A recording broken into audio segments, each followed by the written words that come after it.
40 سال عمر عزیزت گذشت، مزاج تو از حال طفلا نگشت.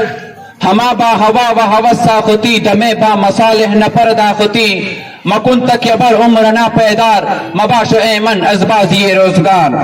اللہ تبارک و تعالی نے جس طرح اپنے ساتھ والدین کا تذکرہ کیا ہے، اس سے یہ بات معلوم ہو جاتی ہے کہ والدین کی کیا اہمیت ہے. لیکن افسوس کی بات ہے کہ والدین کے ساتھ جو سلوک ہونا چاہیے تھا وہ نہیں ہو پاتا. کیوں نہیں ہو پاتا؟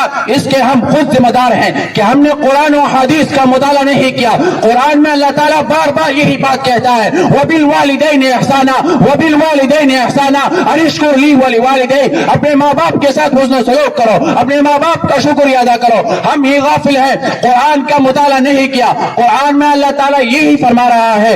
اللہ تعالیٰ کا ارشاد ہے، وَقَضَىٰ رَبُّكَ أَلَّا تَعْبُدُوا إِلَّا إِيَّاهُ وَبِالْوَالِدَيْنِ إِحْسَانًا إِمَّا يَبْلُغَنَّ عِندَكَ الْكِبَرَ أَحَدُهُمَا أَوْ كِلَاهُمَا فَلَا تَقُل لَّهُمَا أُفٍّ وَلَا تَنْهَرْهُمَا وَقُل لَّهُمَا قَوْلًا كَرِيمًا.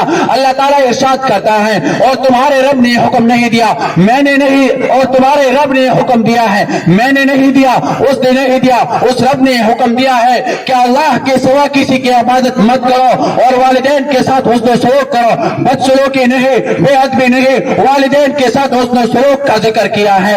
ان میں سے اگر کوئی بڑھاپے کو پہنچ جائے یا دونوں بڑھاپے کو پہنچ جائے تو اللہ تعالیٰ نے فرمایا ہے انہیں اف تک کا لفظ بھی مت کہو اور انہیں نہیں جھڑکو، ان سے عزت کے ساتھ بات کرو. بے ادبی بیان نہیں کی، عزت بیان کی ہے. محبت کا برتاؤ کرو ان کے ساتھ، نفرت کا برتاؤ نہیں، محبت کا برتاؤ کرو اور ان کے سامنے انکساری سے اپنے آپ کو جھکاؤ. تکبر نہیں کرو، اپنے ماں باپ کی خدمت کو اور نہیں سمجھو، اس پر تکبر نہیں کرو. تکبر مکن زی نہار اے پسر کہ روزے زدشت استرا اے بسر. تکبر زدانا بودنا پسند غریب اید ایمان از ہوشمند. تکبر بود عادت جاہلا، تکبر نیایت ز صاحب دلا. تکبر اساسی لڑا خوار کرد، بزندان لعنت گرفتار کرد.